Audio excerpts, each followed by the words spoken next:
Hello, welcome to Women of the Future. You are watching episode 41 of the series. Today we will be taking up the subject of traditions. Whoever you are and wherever you have taken birth, you have been born into a set of traditions. And today we will be looking at various aspects of the subject, why it is the case, and how one can use it to one's advantage rather than be disadvantaged by it. Sister Denise is with us in the studio today, and she has been sharing with us her wealth of spiritual wisdom and knowledge and insight into women of the future. Sister Denise, it's always a pleasure to have you with us. Thanks for joining us. Thank you. Traditions, Sister Denise. It's one of those things in life where you'll find that people do not necessarily have a neutral attitude towards it. Some people love traditions, other people hate traditions. Some find it limiting, some find it liberating. Why are traditions so important to humanity, and how does it impact on women specifically? Traditions are like stories, history. The way things work in human society is you carry something from the past which is passed on like a legacy, generation after generation. And that is what actually gives you part of your identity, you see. So a person will say, like I would say, okay, I'm British because I have a body that's born in Britain. And as you grow up, you're sort of imbued with traditions. You see it all around you. There's a traditional way of having breakfast, there's a traditional way of taking a bath, a traditional way of making a bed, a traditional way of dressing, a traditional way of greeting each other. All of these things are part of how you're raised. And a certain point in your life comes where you may decide you want to break with tradition. And this would be because the tradition mitigates against you and you don't like it anymore. As long as the tradition corresponds to who you are, you're happy to go along with it. But as soon as there's something where you're at odds with the tradition for any reason, then you on the spot, you see. Like, for example, intermarriage. Nowadays, we have a lot of social movement, people of all different religions living in the same city, all different races, and so on. And so you're easily going to encounter somebody from a different tradition, a different background, and say you want to get together with them and get married. And then the people on both sides say, no, you can't, that's not our tradition. And so you find yourself at odds with it.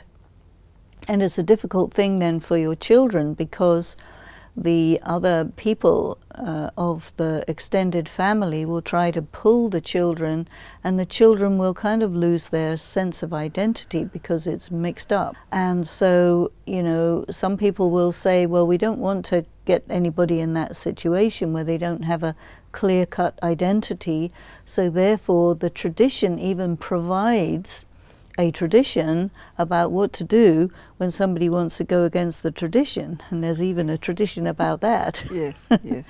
And in some of the very primitive societies where they just stay with the tradition is sacred. The tradition is more important than God, more important than life, because the tradition ensures the continuation of the culture, you see. And so people are very attached to their culture. And of course, culture is shifting and moving organically, but tradition makes sure that the status quo is maintained. And the status quo may be good in some ways and maybe not good in other ways, depending on who's getting an advantage from it. But tradition in and of itself isn't necessarily good, you see. So what is the cause and origin of tradition? Sister Denise, I'd like to interject and stop you right there. At some point in a woman's life, she finds herself having to re-look at the traditions that she was born into. Does this still work for me? Does it work against me? Do I take it wholly as passed down to me? Do I just do part of it because this part no longer works for me? We all go through that phase, and some people reject tradition totally because it's archaic, and others embrace it wholly and even expand on it. So what is it about traditions that make us want to perpetuate it? Well, I think one of the reasons why people like to perpetuate traditions is they don't have to think. And there's quite hard work to perform moral reasoning, because you will follow the tradition if it has a meaning. But you know, there are some traditions that have lost their meaning. They become blind faith in many cases, superstition in some cases. You know, how you celebrate festivals as traditions. You know, you have to have snow for Christmas, for example. So in hot countries at Christmas, they will put cotton wool to fake the snow. Why you have to have snow is nothing to do with the original Christmas, for example. There was no snow, you know. But so things kind of get mixed up. And then every so often somebody will say, this tradition doesn't really have any solidity, any reality. I don't need it. So you may start to break with it. And then sometimes people will sort of emphasize traditions because those traditions help to keep maybe a society that's feeling that it's getting broken apart because of change of political boundaries or whatever. They will really hold on to the traditions in order to maintain the integrity of their identity. So there's a lot of things that affect a person's sense of identity, and it's very much to do with culture, religion, history, and all of that. But as you said, many things are archaic. You know, female mutilation is a tradition. Yeah. But you know, in our present day, whatever were the reasons for it, as far as we're concerned, doesn't have any validity. And it was a highly misogynistic function anyway. Why would you do that? We don't need this tradition. It doesn't serve anyone at all. Sister Denise, what is the link between one's traditions and one's identity? Are they connected? Well, you make them connected, you see, because when you grow up in the context of certain traditions and culture, and this then provides you with an identity, which we would say from a spiritual angle, that's a worldly identity, you know, and you identify yourself with your culture, your race, your religion, your nationality, your part of the world where you belong, and all the stories that go with that. But when you start to develop yourself spiritually, one of the things you discover is, I'm not my body, and my self pre-exists all of that. And so then you start looking at your identity in spiritual terms rather than in worldly terms. So tradition has definitely to do with your worldly identity. But once you start developing your spiritual identity, then you're in a position to select which traditions suit you and which don't, you see, because there is an element of choice. I choose to celebrate a festival or not. I choose to use a certain day of the week for certain purposes or not, you know. And when a leader, usually what happens is the king of a particular country or small area, the king's preferences become the tradition. And then when that king goes and the next one comes along, he can change the traditions, but the other people can't. This is very much connected with leadership, and especially kingdom. You know, a democratically elected person is elected only for a short time, so you can't really change the traditions. When you become king, that's your whole life. And you may choose to continue the traditions of your predecessor, and there's the royal line, which is sort of amplified and emphasized by maintaining the traditions. You know, like in England, they have a traditional Christmas tree with the same decorations on it and that whole thing, which somehow makes people feel more sort of long-lived and more solid, you know. But the next one comes along, you're in a position to change the traditions. I think also when there's a war or something that breaks everything up, you can create new traditions. Okay. Now, Sister Denise, we're looking at women of the future. Okay? What is it incumbent upon her to do as far as her traditions are concerned? Woman of the future is somebody who says, okay, everything up to the present is past, and everything from now onwards is subject to scrutiny. And I can see for myself what traditions correspond with the criteria I am creating for the women of the future. You see, for myself, for example, or any woman for herself. And she will say, well, this tradition corresponds with the criteria, so this good tradition is useful. And such other tradition doesn't suit, so we don't need that one. Then you're really in a position of creating a whole culture. And creating a culture takes time. It actually takes several generations. And so you decide how you want to be, and you feel it out over time, maybe even over generations, and see what sticks, you know, because what sticks is likely to be the right thing. And if it isn't right, it won't persist. Okay.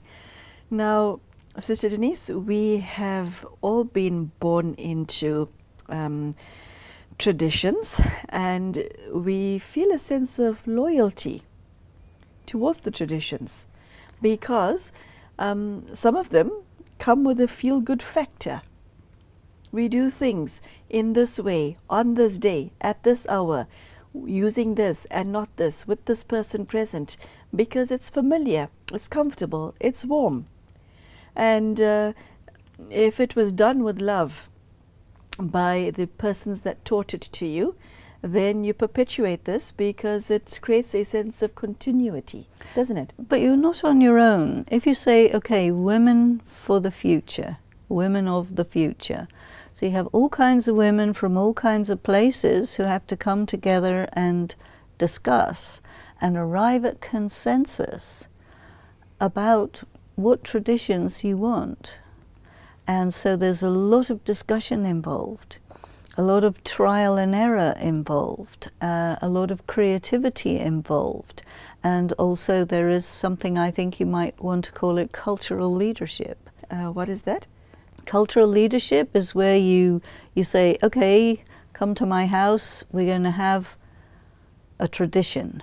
I'm going to create a tradition. And if everybody says, oh, I like that tradition, let's carry it on next year and the next year. And as long as people feel really good about it, and they get something out of it, put something into it, it kind of becomes a tradition. But if they don't like it, it'll not persist, you see. So we're definitely in a very creative moment, because the old traditions are actually, they have lost their potency. They've lost their sway over people because too many people are getting damaged by them and too few are getting advantage from them. And so this is a perfect moment to say, okay, we can make something new. And we can decide which bits of the old we like and what new things we want to create. This is a very creative time. And you would just allow it to emerge organically, but it takes, 3 or 4 generations to set a whole new culture. And what would a new tradition that has been subject to scrutiny, that has been thought of by the modern woman, do for the female soul? What does it do? How does it empower her, take her further, help other women? What is the point? I don't think it will do something necessarily, but it'll correspond with a new relationship between men and women, a new relationship between women and each other, you see, because according to how you feel about yourself and what you think is important and the criteria that you set as the main ones, the tradition serves that and carries it forward. You know? Is being with God part of a tradition? If everybody in a community is talking about God, thinking about God, and the energy of God is there, then that's a tradition right there, you see. We have come out of, I think, a religious tradition, which is not the same as a spiritual tradition. Explain the difference, because there's many women watching you that don't understand that there is such a difference. Well, you have a multiplicity of religions, and within the great traditions, the great religious traditions, you have different denominations. And what we are seeing at the moment is that different strands, particularly during these days, we're seeing strands of Islam against each other. And there have long been strands of Christianity against each other, not in all-out war at this time, but there have been. And so where you have this multiplicity of religions, the different strands of the religions want to make sure that they persist. And so they will, you know, give importance to that tradition so that they can persist. But what I'm feeling at the present time is that when the traditions are in conflict within themselves and against each other, they become very weak. And that's a very good time to say, okay, it's going, what's coming? And then you're part of the new, you're in a position to select and choose and establish a tradition. And if it persists, all well and good, but it won't persist in your name. You'll be just there, you know. But the tradition will take over like it gets a life of its own, you know. Okay, so tell me, there are individuals watching you right now for whom tradition has a very negative connotation. So she considers it to be something nasty, something that must be discarded in totality, something that breeds evil. Because she's thinking about a specific tradition. She's not thinking about tradition as a concept. It's different. So her particular tradition may be a setup that is not beneficial for her. She doesn't benefit, she doesn't get anything out of it, it's working against her. So obviously she won't like it. But she has to know that that tradition is not the same thing as the concept of tradition. It's just a tradition, you know. So tradition is part of human culture. It's just one of those things, like breathing. Tradition happens. Earlier, Sister Denise, you mentioned the word scrutiny. That is, that's quite deep. I'd like you to expand on it some more, because I think it's the crux of the subject of traditions as far as women of the future are concerned. Well, because most of the traditions have been set up by the elite males of a society from perhaps 1,000 years ago, where things were not the same as they are now, tradition now has to be totally rethought. And when you look at what it was, how it came about, what are the writings associated with it, who the writers are, etc., etc., you really scrutinize and study it and see whether it is relevant, suitable, applicable, according to your criteria that you have created for this is how we want to go from here. And I think that the importance of God in all of this is that God is the teacher and brings in certain very important concepts which are totally at odds with the patriarchal traditions, because one thing God will say is, guess what, I'm not a man. And that's important because? Because patriarchal traditions is based on the idea that God is male. So in terms of gender, where does God? God is genderless. God is genderless. God is genderless. There are far too few people on the planet who know that. God is genderless. Well, it's totally, totally new information. And I think the problem is you've got some religions which are patriarchal, God is male. You've got other religions which is, no, God can't possibly be male, God is discarnate, God is not anything like a person, but more like an energy, you see. So you've got all these various different ideas about God, and then I come along bringing another idea about God, which has been handed to me from what I considered to be God, but then that also has to be held up to scrutiny too. And so take a look at the concept.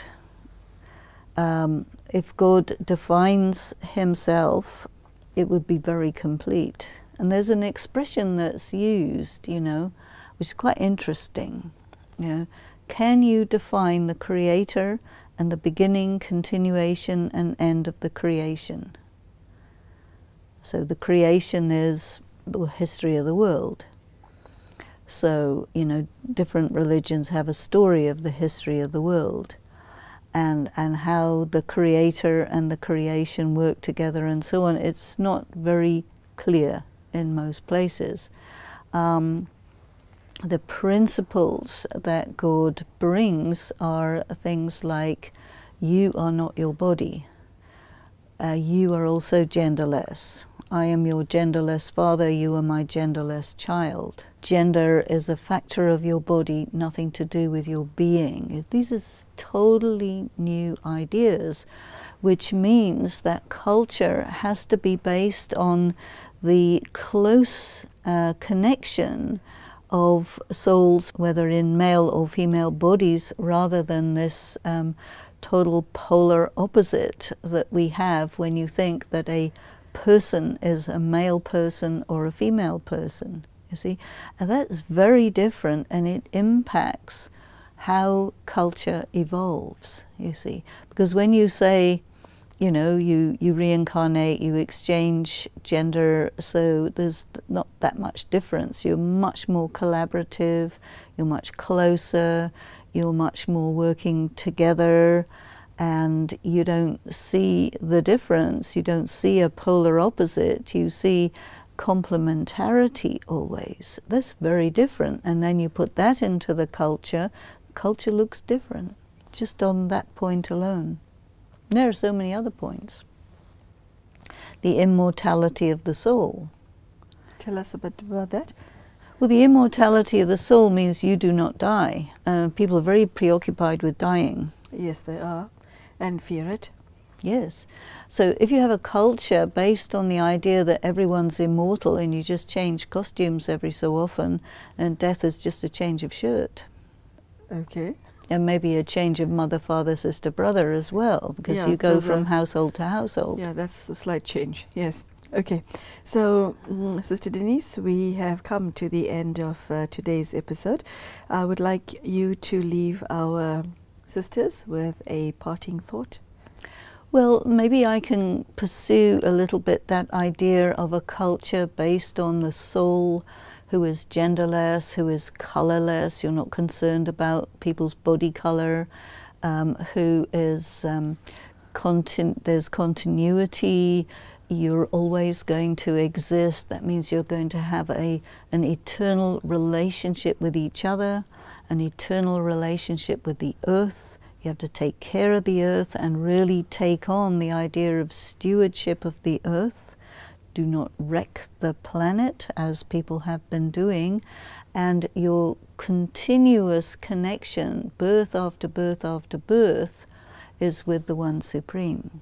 You see, and then out of that fundamental set of concepts, see how that plays out in terms of the culture here on this earth where we perform our roles with each other. Okay, very, very fascinating, very interesting, and deeply thought-provoking, very deeply. Thank you for that. So there you have it, sisters, females, women all across the globe. Where do you stand on the subject of traditions? How important are your traditions to you? Do you favor the traditions that you have known since childhood?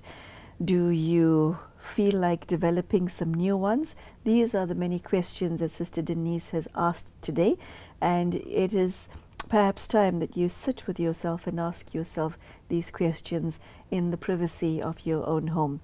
And some traditions can be kept, others need to be discarded.